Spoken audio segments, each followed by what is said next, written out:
अस्सलाम वालेकुम dear students. Human resources management के नेक्स्ट लेक्चर के साथ हम आपकी खिदमत में हाजिर हैं। We are going to have a very short lecture today because most of the content about career development we have already studied and discussed in very much detail in our last lecture. So we are just going to conclude our discussion with few remarks. आज के lecture में हम overall career development के topic को summarise करेंगे। Career development क्या है और इसको हम किस तरह बेहतर तौर पे परफॉर्म कर सकते हैं, एम्प्लॉयज के इसमें क्या कंसर्न्स हैं और एक एचआर डिपार्टमेंट जो है उसमें इसके करने के कौन से काम हैं।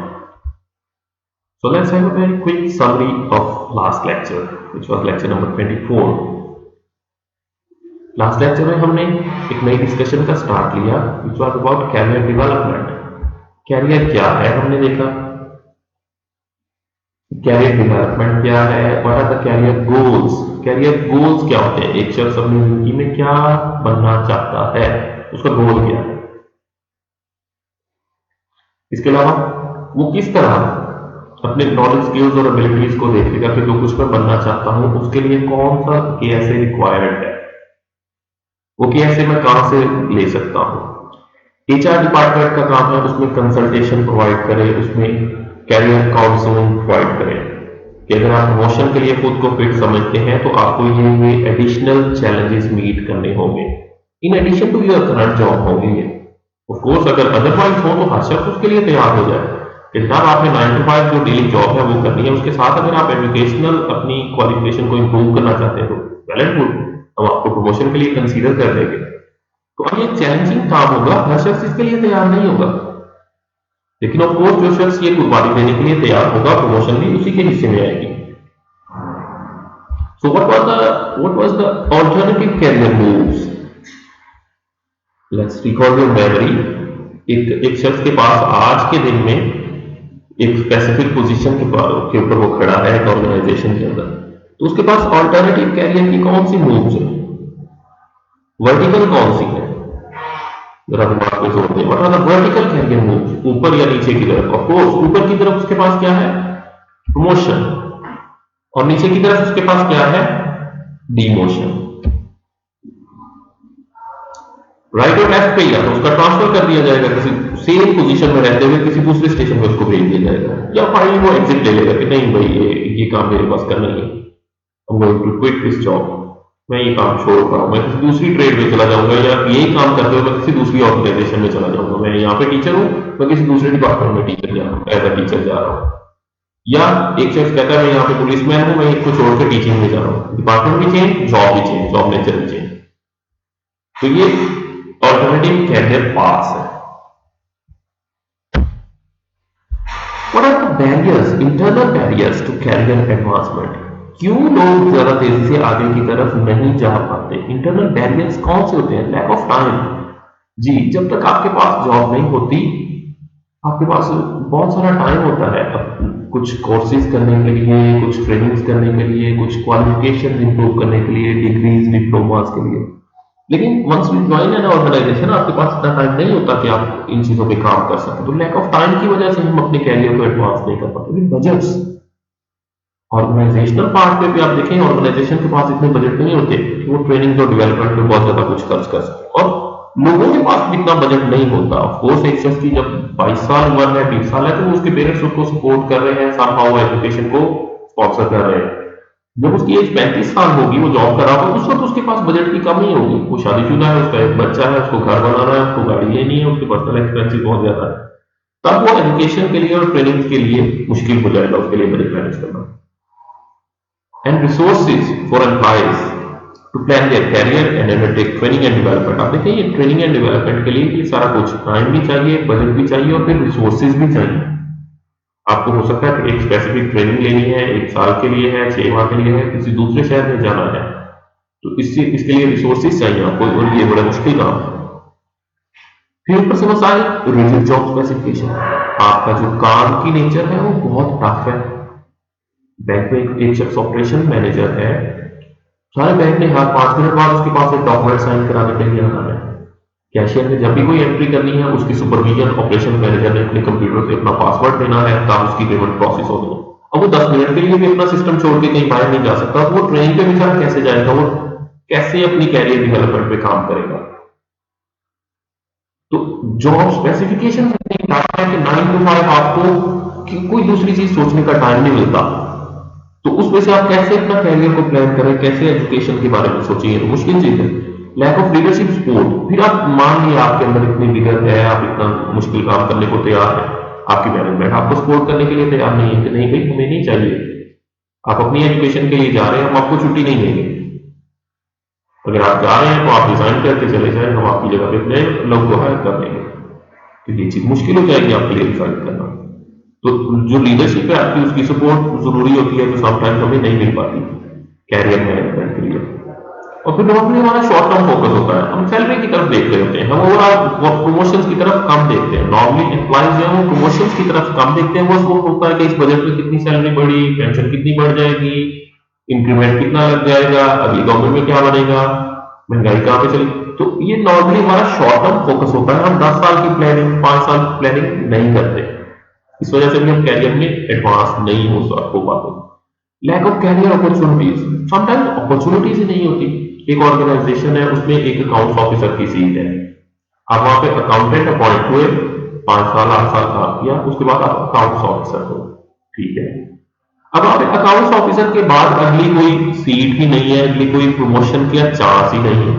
अब आप भले 10 साल काम कर ले, भले 20 साल मजीद काम कर ले, भले रिटायरमेंट का काम करे, उनके पास जब वो अगली पोजीशन ही नहीं होगी, तो आपके लिए तो वहां पे ब्लॉकेज है ना। सैलरी में भी आपकी टाइम के साथ कुछ ज्यादा होती है, लेकिन ओवरऑल आपका कैरियर एडवांसमेंट नहीं होगा।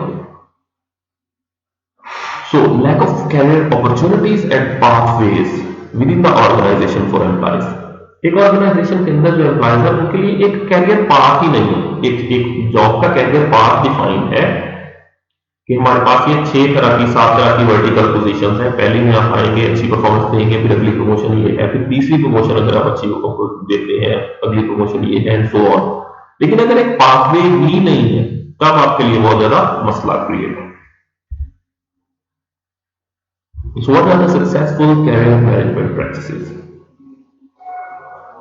Placing clear expectations on employees. सबसे पहली और अहम बात, एक टीचर अपने स्टूडेंट्स को क्लियर एक्सपेक्टेशन बता दे, एक पेरेंट्स अपने बच्चों को clear expectation, I am expecting from you this level of performance, this level of CGPA, this much work.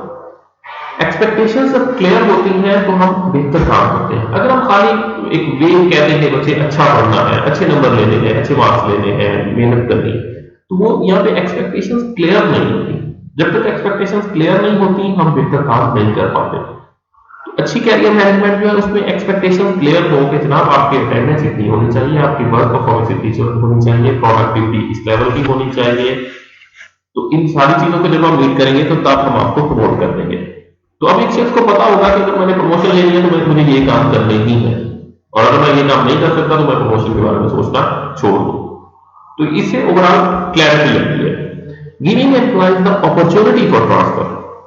Sometimes ऐसे होता है, इवन अब गवर्नमेंट सेक्टर में भी ऐसा हो रहा है, कुछ हार्ड वर्किंग एरियाज से हम हेल्थ डिपार्टमेंट की अगर बात करते हैं, उसमें एक डॉक्टर साहब हैं, वो से लाहौर में, गुजरावाला में, फैसलाबाद में, बड़े शहरों में बतौर असिस्टेंट प्रोफेसर काम कर रहे हैं। अब उनको एक ऑप्शन दी जाती है कि जनाब अगर आप हार्ड एरियाज के अंदर जाके 3 साल काम करें, अगर आप आज ट्रांसफर के लिए तैयार हैं, हम आपका ट्रांसफर कर देते हैं डीजी खान, राजनपुर, लैया, हक्कर, भावनगर, रकीबन रोहिंग्या खान, जो लेसर डिवेलप्ड एरियाज हैं, कम तरक्की याफ्ता इलाके, हम वहां पे आपका ट्रांसफर कर देते हैं और आपको 1 स्केल अबाव प्रमोट कर देते हैं, इस कंडीशन के साथ कि आपको वहां पे 2 साल 3 साल सर्विस देनी है। यहाँ पे आप असिस्टेंट प्रोफेसर है लाहौर के अंदर, हम आपका ट्रांसफर करते हैं रहीम खान के अंदर एज एसोसिएट प्रोफेसर। यहाँ पे आप 18 स्केल में, वहां पे आप 19 स्केल में जाएंगे एसोसिएट प्रोफेसर, 3 साल वहां पे काम करना आपके लिए जरूरी होगा। तो ये भी एक ऑप्शन होती है।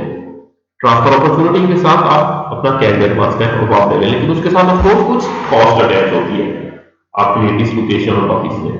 Providing a clear succession plan. Succession planning क्या होती है कि अगर आप रिटायरमेंट लेते हैं तो आपके पास कितनी बेनिफिट्स आपको मिलेंगे, वो आपको क्लियर कर दी जाती है स्पेसिफिक टाइम पे कि अगर आप आज रिटायरमेंट लेते हैं तो आपको इतना फायदा है और इतनी सैलरी होगी और इतनी पेंशन और इतने बेनिफिट्स हैं।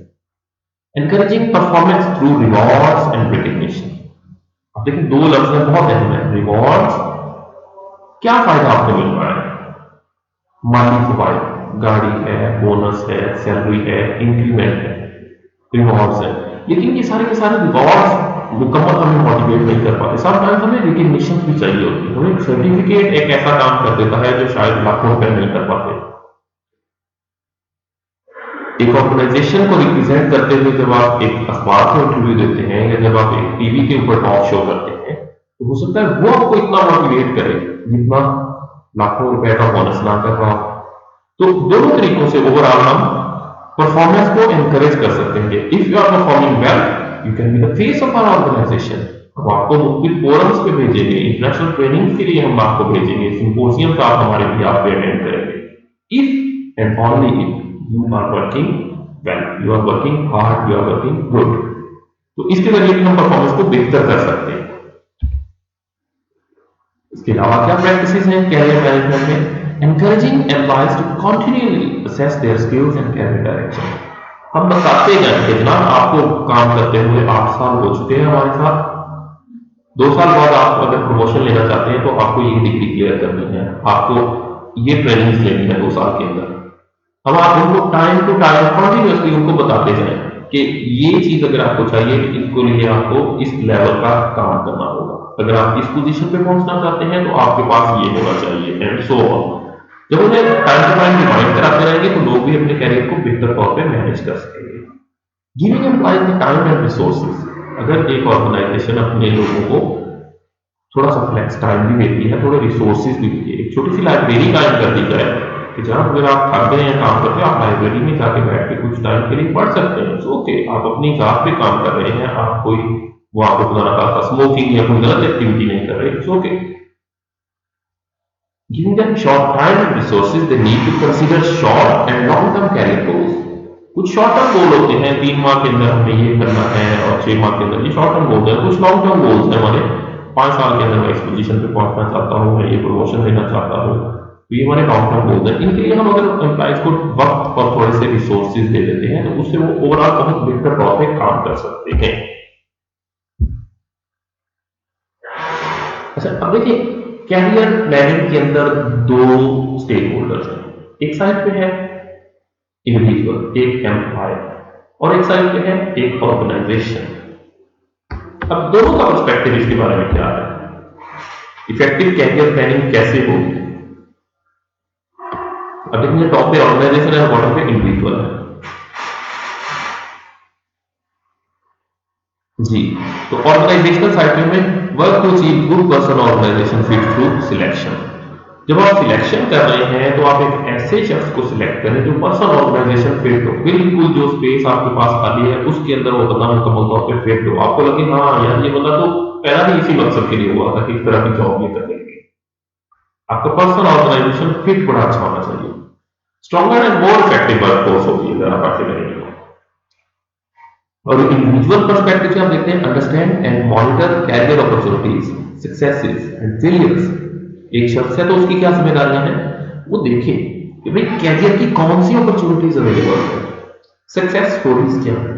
मेरे डिपार्टमेंट में मेरी ऑर्गेनाइजेशन में जो लोग बड़ी तेजी से ऊपर गए हैं, क्या रिसर्च थी उनके ऊपर जाने की, कौन से कोर्सेज, कौन सी डिग्रीज, कौन सी स्किल्स ली उन्होंने, जिसकी वजह से उनको बड़ी अच्छी और बड़ी तेजी से प्रमोशन मिलती है।